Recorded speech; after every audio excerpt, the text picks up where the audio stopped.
ఓం మహాగణాధిపతయే నమః. ఓం గురుభ్యో నమః. ఓం శ్రీమాత్రే నమః.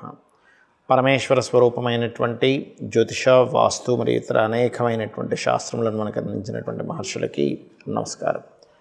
హయగ్రీవ హయగ్రీవ హయగ్రీవేతి యోవదేత్తస్స నిస్సరతే వాణి జహ్నుకన్యా ప్రవాహవత్. అరుణాం కరుణాతరంగితాక్షీం ధృతపాశాంకుశపుష్పబాణచాపాం అనిమాదిభిరావృతాం మయూకైః అహమిత్యేవ విభావయే భవానీ. శ్రీమాత్రే నమః.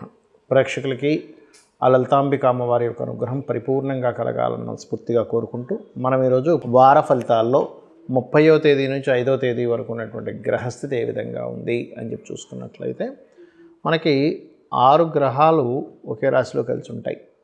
షడ్గ్రహ కూటమి అంటే రవి, బుధ, శుక్ర, శని, రాహువు మరియు చంద్రుడు ఉంటూ దాని తర్వాత నుంచి చంద్రుడు మారిపోతాడు. చంద్రుడు మేషము, వృషభము, కర్కాటక మన మిథున రాశుల్లో సంచరిస్తుంటాడు. కర్కాటకంలోకి వెళ్ళాడు కానీ మిథునం వరకు సంచరిస్తాడు 5వ తేదీ వరకు.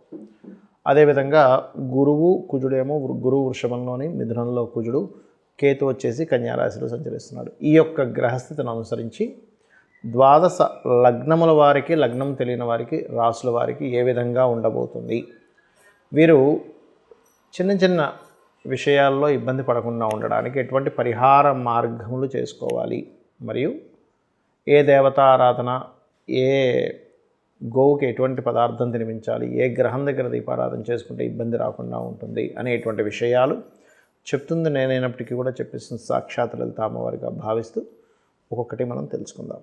కర్కాటక లగ్నము, కర్కాటక రాశి. కర్కాటకం వారికి కనుక చూసుకున్నట్లయితే ఈ వారం గమనించుకున్నట్లయితే మీకు అధిక గ్రహాలు భాగ్యస్థానంలో ఉంటున్నాయి. భాగ్యస్థానం అనేటువంటిది దూర ప్రాంతాలకు వెళ్ళడము, ఉన్నత విద్యల కోసం చేసేటువంటి ప్రయత్నం ఫలించడము, ఇవన్నీ భాగ్యస్థానంలో ఉంటాయి. తండ్రి గారికి ఏదైనా అంటే ఈ కర్కాటక లగ్నము లేదా రాశి వారికి తండ్రి గారు ఏదైనా విదేశాలకు వెళ్ళాలని చేసే ప్రయత్నం ఫలించడము అనేటువంటిది ఇస్తుంది. కాకపోతే మీకు మూడో తేదీ నుంచి కుజుడు ఎప్పుడైతే లగ్నంలో వచ్చి సంచరిస్తుంటాడో దశమాధిపతి, పంచమ దశమాధిపతి అయినందుకు కాస్త సంతానం గురించి లేదా చేస్తున్నటువంటి ఉద్యోగంలో కాస్త అధికమైనటువంటి ఒత్తిళ్ళు, అధికమైనటువంటి పని ఉండడం వల్ల ఒత్తిడి ఎదుర్కోవడం అనేటువంటిది చాలా స్పష్టంగా గోచరిస్తుంది. అయితే ఎవరైనా సంతానం కోసము లేదా సినిమా ఫీల్డ్ లేదా క్రియేటివ్ ఫీల్డ్స్లో అవకాశాల కోసము, రాజకీయపరమైనటువంటి నిర్ణయాలు, ఏదైనా ముఖ్యమైనటువంటి నిర్ణయాలు తీసుకోవడానికి ఈ వారం 2, 3 తేదీలు చాలా అనుకూలంగా ఉన్నాయి, గుర్తుపెట్టుకోండి. అదేవిధంగా కాస్త ఒత్తిడి ఎక్కువగా ఉందండి చేసేటువంటి వృత్తి వ్యాపారాల్లో, చేసేటువంటి ముఖ్యంగా వృత్తి సంబంధించిన వాటిల్లో ఎక్కువ ఒత్తిడి ఉందనుకునేటువంటి వారికి కాస్త గోవుకి క్యారెట్స్ తినిపించడము, ఎర్రటి పుష్పాలతో స్కందుని ఆరాధించడం చేయండి. అదేవిధంగా కాస్త ఈ 2వ స్థానాధిపతి భాగ్యస్థానంలో ఉన్నందుకు ఫారెన్ రిలేటెడ్ అంటే విదేశీ ధనయోగం ఎక్కువగా చూపిస్తుంది. సాఫ్ట్వేర్ రిలేటెడ్ మూలంగా ధనయోగం ఎక్కువగా చూపిస్తుంది. 3లో కేతు ఉన్నందుకు కాస్త అగ్రిమెంట్స్ రాసుకునేటప్పుడు కాస్త జాగ్రత్తగా ఉండండి. అలాగే ఇక్కడ ఈ పంచమాధిపతి ఎప్పుడైతే కుజుడు రాశిలో ఉంటున్నాడో ఇది కొంచెం ఈ బెట్టింగ్స్ అని, షేర్ మార్కెట్ అని, లేనట్లయితే స్నేహితులతో కొత్తగా పరిచయం అయ్యేటువంటి స్నేహితుల ద్వారా కొంత జాగ్రత్తగా ఉండాలి. అదేవిధంగా వివాహం కోసం చేసేటువంటి ప్రయత్నం విషయంలో విదేశీ సంబంధాలు ఎక్కువగా కుదురుతాయి. అలాగే మరొక విషయం ఏంటంటే ఇక్కడ గమనించుకున్నట్లయితే ఈ యొక్క లగ్నము వారికి గమనించుకున్నట్లయితే ముఖ్యంగా కుజగ్రహం యొక్క స్థితి ఏదైతే ఉందో రాశిలో ఉన్నందుకు ఈ వృత్తి వ్యాపార సంబంధించిన విషయంలో ఇబ్బందులు కలగకుండా ఉండాలి అని అంటే కనుక, అంటే వ్యాపారంలో పెద్ద ఇబ్బంది ఉండదు కానీ వృత్తులు చేసేటువంటి వారికి ముఖ్యంగా మీరు ఓం మాణిక్య మకుటాకార జానుద్వయ విరాజితాయ నమః అనే నామస్మరణ చేయండి. అన్ని విధాలా బాగుంటుంది మీకు. చాలామందికి గోచార గ్రహాలు మాత్రమే ఫలితాలు ఇస్తాయా, మరి జన్మజాతకం పరిస్థితి ఏమిటి అని సందేహం కలుగుతూ ఉంటుంది. ఇక్కడ ఒక విషయం గుర్తుపెట్టుకోవాల్సింది ఏంటంటే గోచారము అనేటువంటిది కాలము లాంటిది. మనకి చూడండి, ఇప్పుడు వర్షాకాలము, ఎండాకాలము, చలికాలము, కాలం మార్పును బట్టి వాతావరణం ఎలా మారుతుందో అలా అనమాట. కానీ వీళ్ళల్లో కనుక ఎబిలిటీ ఉంటే, అంటే చలికి తట్టుకునే శక్తి ఉందనుకోండి, చలికాలం వచ్చినా ఏమీ కాదు.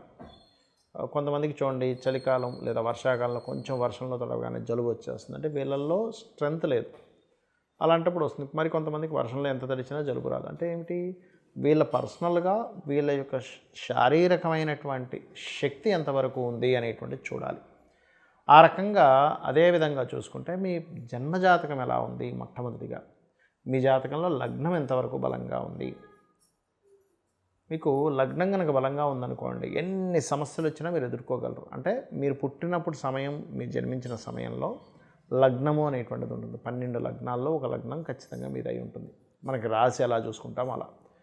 అందుకే నేను ప్రతిసారి కూడా వార ఫలితాలు, మాస ఫలితాలు లేదా పక్ష ఫలితాలు చెప్పేటువంటి లగ్నం నుంచే చూసుకుంటా ఉంటాను. ఎందుకంటే 2 గంటలకు ఒకసారి మారిపోయేది, చాలా యాక్యురేట్గా రిజల్ట్స్ వస్తాయి దానివల్ల. కాబట్టి లగ్నం.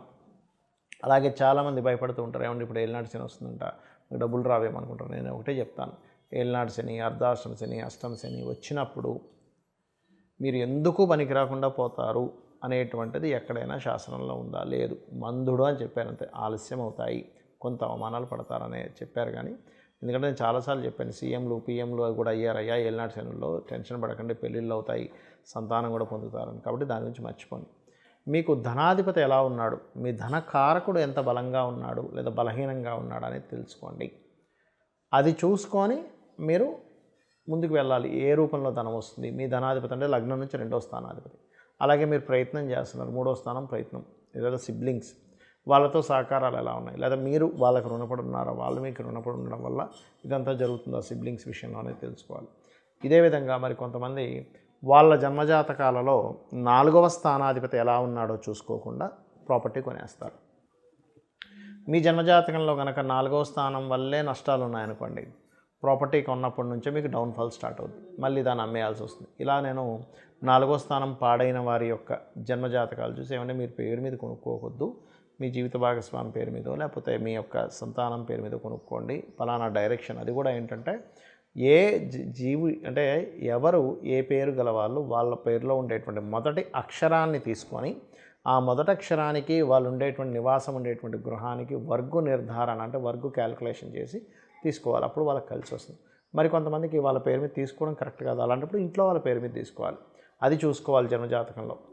అంతేగాని అయ్యో నాకేం కలిసి రావట్లేదు అన్నీ అమ్మేస్తున్నానంటే ఒక్కొక్కసారి ఈ మీ జన్మజాతకంలో కొనకూడని సమయాలు కొన్ని ఉంటాయి. అదేవిధంగా వివాహం ఏ సమయంలో చేసుకోవాలి, ఎలాంటి భార్య ఎలాంటి భర్త వస్తారు, అదేవిధంగా సంతానం ఏదైనా ఇబ్బందులు ఉంటే ఏం చేసుకుంటే సంతానం క్లియర్ అవుతుంది.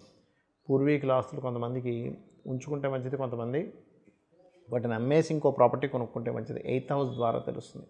అదేవిధంగా ఆకస్మిక సంఘటనలన్నీ కూడా 8th హౌస్లో ఉంటాయి. తండ్రి హైయర్ ఎడ్యుకేషన్ ఇవన్నీ 9th హౌస్లో ఉంటాయి.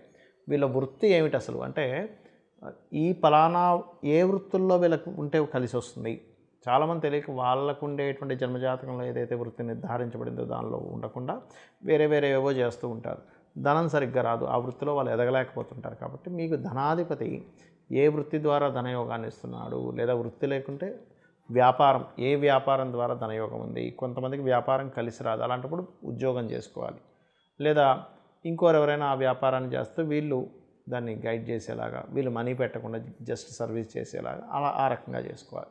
ఆ రకంగా విదేశీ యోగాలు ఉన్నాయా, లేకపోతే ఇక్కడ ఉద్యోగం చేసే యోగం ఉందా, ఎప్పుడు ఇన్వెస్ట్మెంట్స్ చేయాలి. చాలామందికి తెలియక ఇన్వెస్ట్మెంట్ చేయకూడని సమయంలో ఇన్వెస్ట్మెంట్ చేసి ధనాన్ని మొత్తం పోగొట్టుకుంటారు. ఇది జన్మజాతకంలో చాలా స్పష్టంగా ఉంటుంది. నేను ప్రయోగం కూడా చేసి చూసా దీని మీద. అంటే ఇది ఎంతవరకు కరెక్ట్ చూద్దాం. 12వ అధిపతి పాపగ్రహాల్లో ఉన్నప్పుడు ఇన్వెస్ట్మెంట్ చేస్తే ఏమవుతుంది, 12వ అధిపతి శుభగ్రహాలతో ఉన్నప్పుడు ఇన్వెస్ట్మెంట్ చేస్తే ఎలా కలిసి వస్తుంది అనే దాని మీద నేను చూసి చెప్తున్న అంశాలు ఇవి. కాబట్టి ఈ యొక్క జాగ్రత్త తీసుకోండి. ఇక మీరు ఒకటే గుర్తుపెట్టుకోండి, మీ యొక్క జాతకం ఎలా ఉన్నా, గోచారంలో గ్రహాలు ఎన్ని మారినా, ఏ పంచగ్రహ కూటములు వచ్చినా, సద్గ్రహ కూటములు వచ్చినా, లేనట్లయితే ఏది ఎలాగ ఉన్నా కూడా మీరు గుర్తుపెట్టుకోవాల్సిన అంశం ఏమిటి అంటే అమ్మవారిని నమ్ముకోవడం. ఒక భగవంతుని మీ ఇష్టదైవం ఎవరినైనా సరే నమ్ముకొని మీరు కనుక మీ నిత్య జీవితం, మీ ధర్మంగా మీ పని మీరు ఎక్కడ ఆపకుండా చేసుకుంటూ వెళ్ళిపోతుంటే ఆ యొక్క అమ్మవారి మిమ్మల్ని రక్షిస్తుంది. శ్రీమాత్రే నమః.